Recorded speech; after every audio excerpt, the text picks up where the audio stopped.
event where President Cyril Ramaphosa is giving credence letters to ambassadors and high commissioner designates who have been nominated by the governments of 11 countries, but there's a representation from about 150 countries now. Let's go live now. The Minister of International Relations, Dr. Naledi Pandor, is on the podium. Let's go there live. Enjoy inadequate global support right now. Not because they are irrelevant, but due to the fact that the global community has increasingly felt compelled focus on self-preservation rather. I had a conversation with a head of mission from another country recently, and he made a startling remark to me that it must, in his understanding, be acceptable that our concern would be South Africa first. And I said to him, where did he ever hear a South African make such a statement? South Africa is concerned about the world and the people of the world, and there is not one South African leader who has ever uttered South Africa first.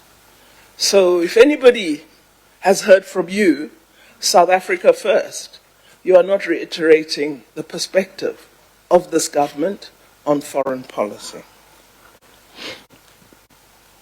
I think as a result of growing social inequality and the deteriorating living conditions of many across the world, as well as the baleful presence of unilateralism and its concomitant war baiting, the world has become increasingly highly unstable, seemingly unsafe, and a precarious space for us.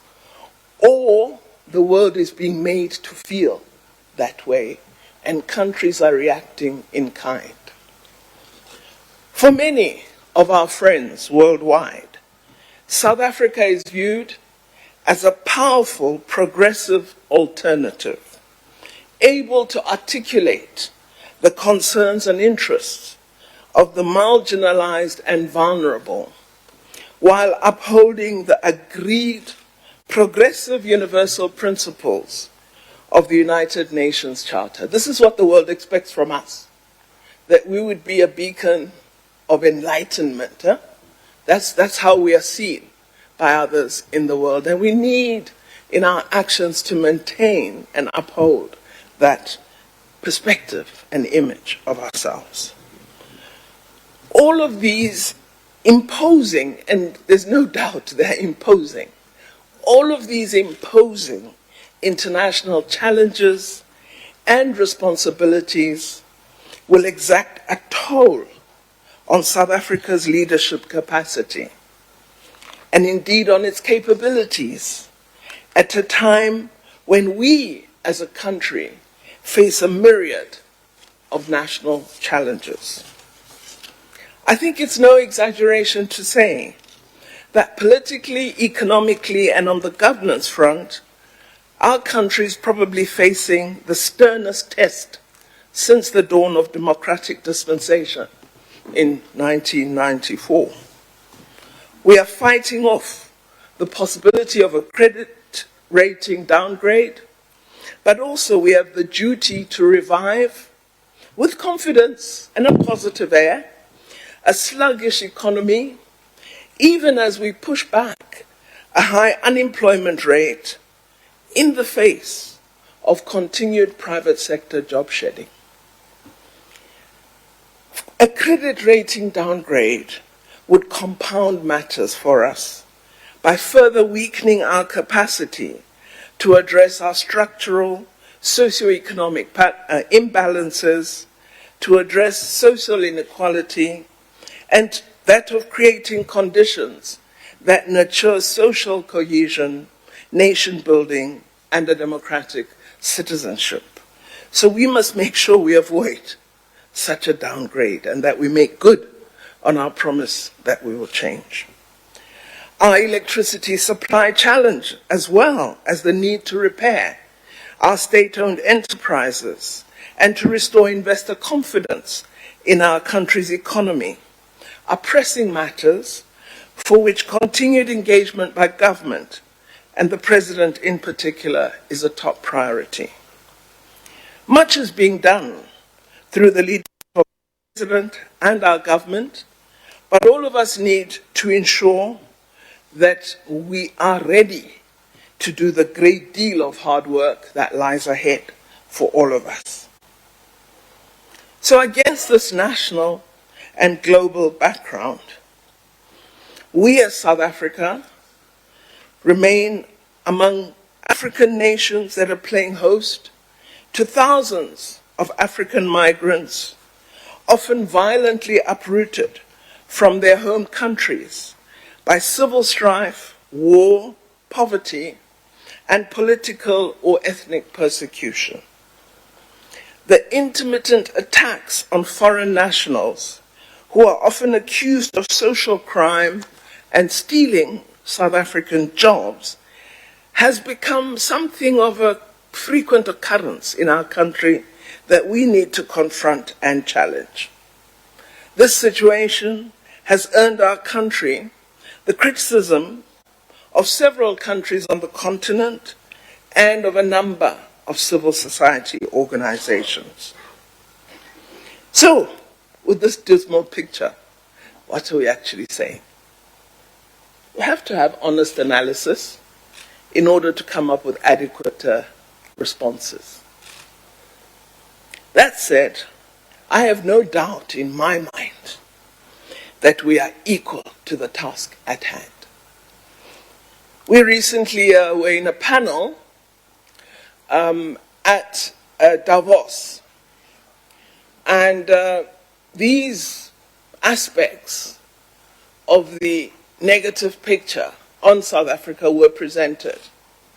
When I had the opportunity to respond in reply to the commentary, I said there are three things about South African people that make me confident that we will succeed. We are a nation that is confident, that is capable, and that is resilient. There can be no nation that withstood the struggle of apartheid that can't be termed resilient and confident. So because of those three features, I believe we can indeed succeed. And it is those aspects that must drive whatever we do. I believe in the last 25 years of democracy, we have accumulated the necessary experience to execute our responsibilities effectively. Of course, our own continent, Africa, is in a very different condition from that launch of the African Union in Durban in 2002. You still remember that one? Our continent has made much progress while also being impacted by global challenges and our own African problems that I've earlier described. Program Director, the key focus of South Africa's chairship of the African Union during this term will be silencing the guns, creating conducive conditions for Africa's development. This theme is the one we have adopted and which the AU has agreed to for the year 2020.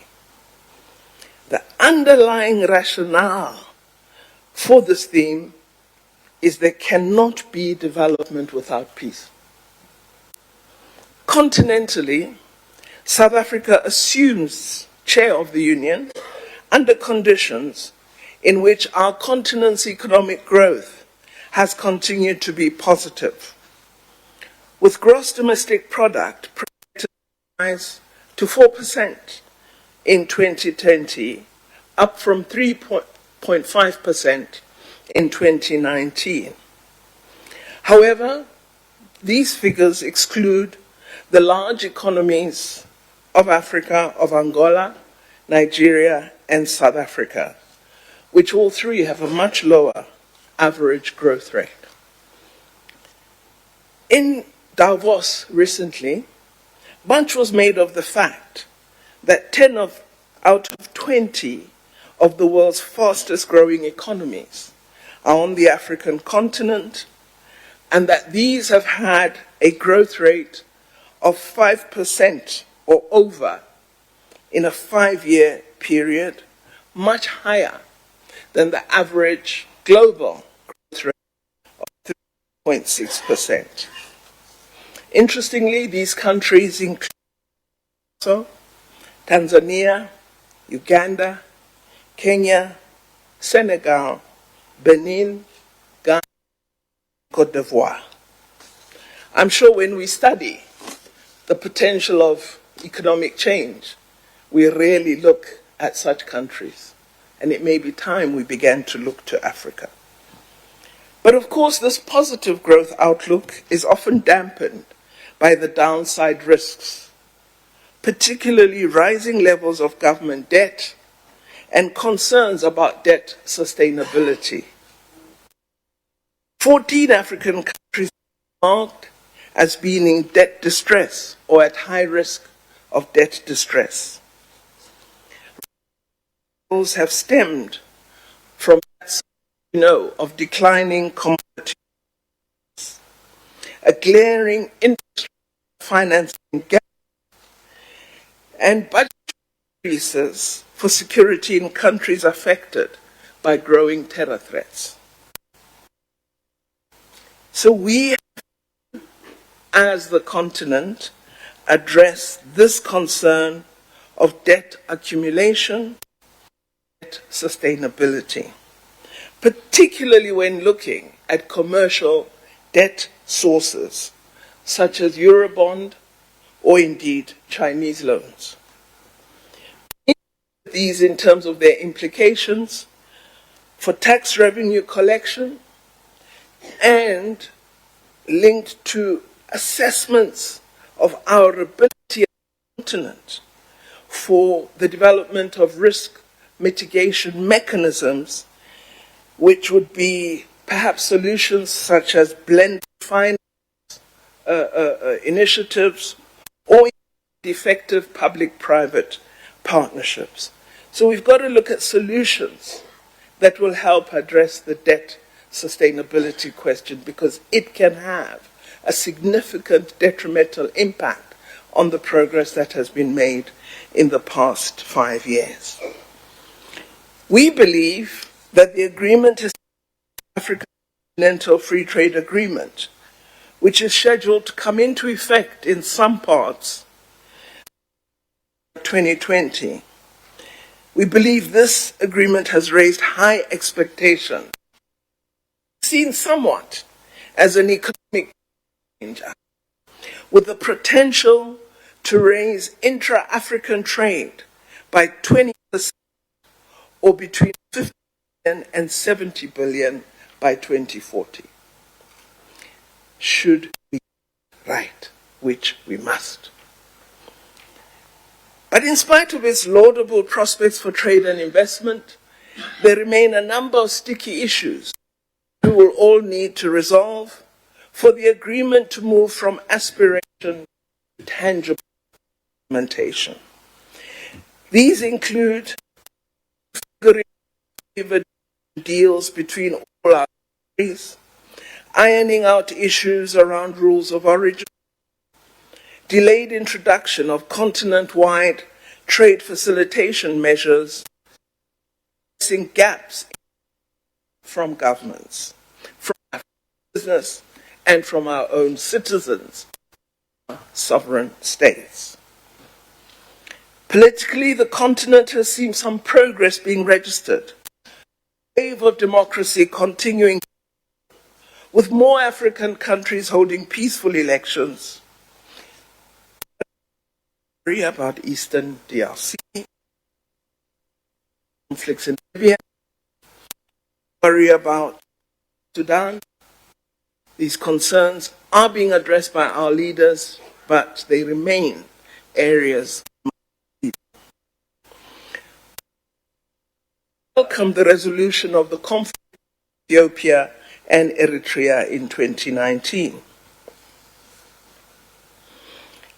One thing that we have seen is that increasing violent events in 2019 and growth in the number of conflict actors, as well as a growth in the transnational of threats and vulnerabilities, mean that we need to think differently about security on the continent.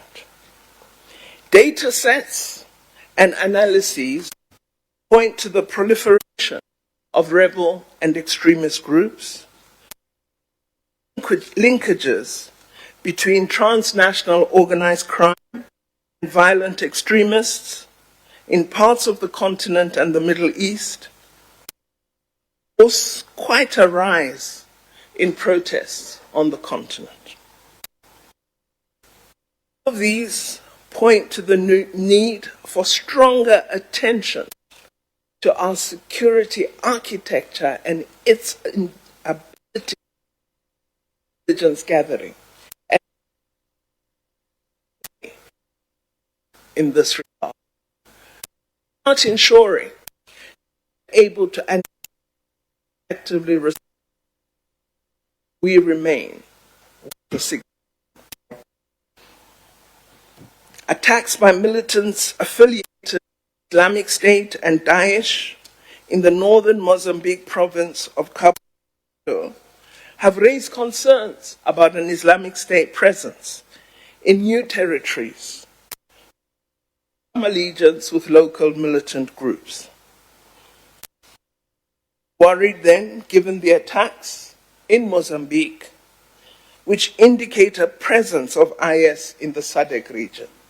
And while we viewed SADC as a stable, calm region, this suggests we should not rest on our laurels. Globally, the ongoing US-China trade dispute continues to negatively affect global economic growth. The United Kingdom has somewhat increased uncertainty regarding the unknown consequences of a withdrawal from the European Union. We also see the rise of populism, trade protectionism, and the disregard for multilateralism that is to be done to draw the global community. We also need to pay attention to the degree to which our own work in diplomatic circles draws nations together rather than drawing them apart.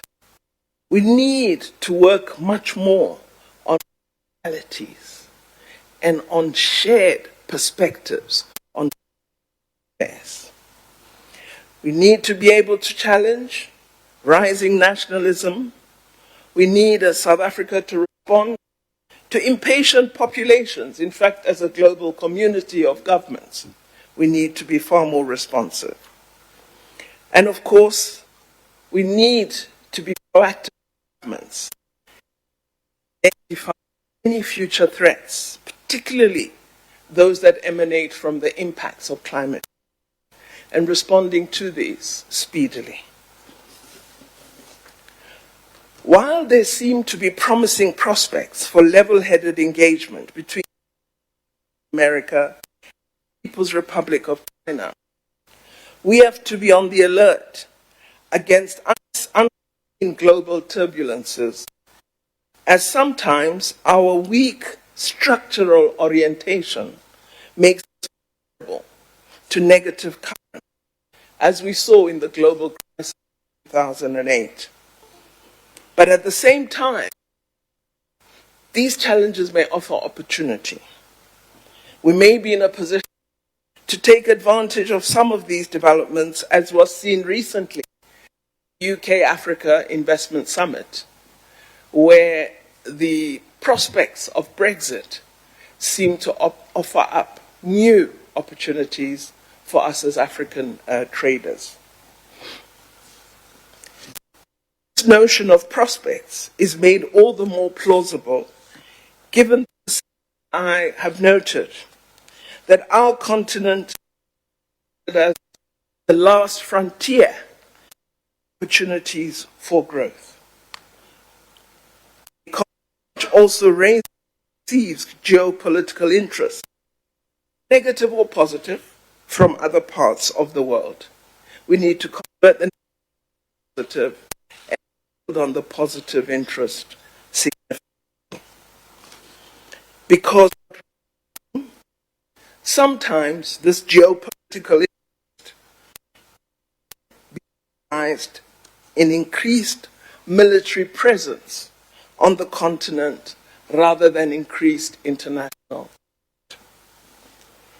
We're seeing France, USA, China, Russia, Turkey, all developing a presence on the continent, which is not is a positive trade presence, but much more militaristic in aspect.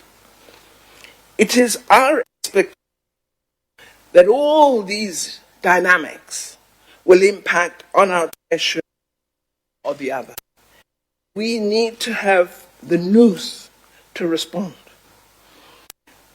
to have focused strategic deliberations to ensure we develop appropriate approaches to all of these. Our diplomatic missions on the continent, as our permanent mission in the United Nations, are in our view key to supporting, facilitating, and communicating the mandate of the African Union. We as DIRCO that our diplomatic representatives, including High Commissioner Whitehead, who are here today, have carefully studied all these developments and have a firm grasp of these fluid global political and economic processes. We hope that in addition to the understanding of the interconnections and complex interplay between the national, continental, and global processes, on the strength of this penetrating comprehension, provide necessary political leadership, which will transform current global relations into a focus on creating an irreversibly fair, just, humane world. Right now, South Africa is at the center of this continental and, by extension, global responsibility. And the reason we've gathered here today is to prepare ourselves for an important task to ensure that we find ways to succeed in fundamentally altering Africa's condition, or at a minimum, a firm basis for that. We owe that to Africa as well as to the world. So having said some of what I believe are the complex interplay I hope you will deliberate upon as we go through the day, I wish you well, and mine was to attempt to provide a framework. The instructions will come from our President. So I thank you for listening to me, and I wish you fruitful deliberations. And for all of you who've made the effort to be here, traveling in painful international economy class, I sincerely thank you. Thank you very much.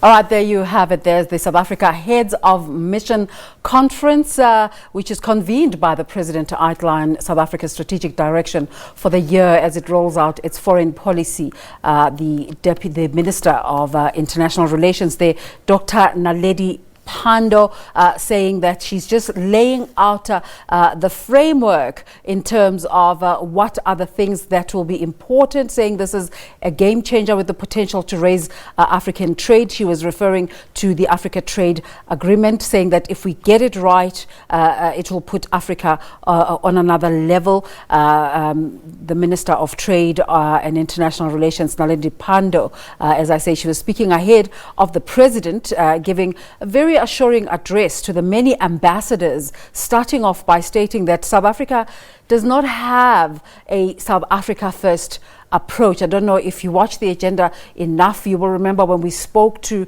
the ambassador designate of the US, Lana Marks, who will also be accredited today. She was saying that we can't blame the US for having an America first stance, because South Africa also thinks about South Africa first. And the minister saying that this is not the case in terms of South Africa, saying that South Africa thinks for the continent. South Africa worries what's happening globally, so it's very much an overall role player in the world. But she also mentioned something that has been really under the radar, that hasn't been talked about much, but apparently it's a brewing story in Mozambique. Attacks by militants in northern Mozambique, saying that this is raising concern of a presence of the IS in the SADC region. She also spoke about the rise of populism and the disregard for multilateralism, saying that their responsibility as ambassadors gathered there is to draw nations together instead of drawing them apart. She spoke on quite a few matters, and we can't surmise all of them just in this one instance, but she was also challenging the rising nationalism, asking nations to be proactive in identifying future threats, particularly from climate change, and also speaking about unforeseen global turbulences to our weak structural challenges that make South Africa vulnerable. We will continue to look at that gathering. The South Africa Heads of Mission Conference is currently underway at the DERCO building in Pretoria.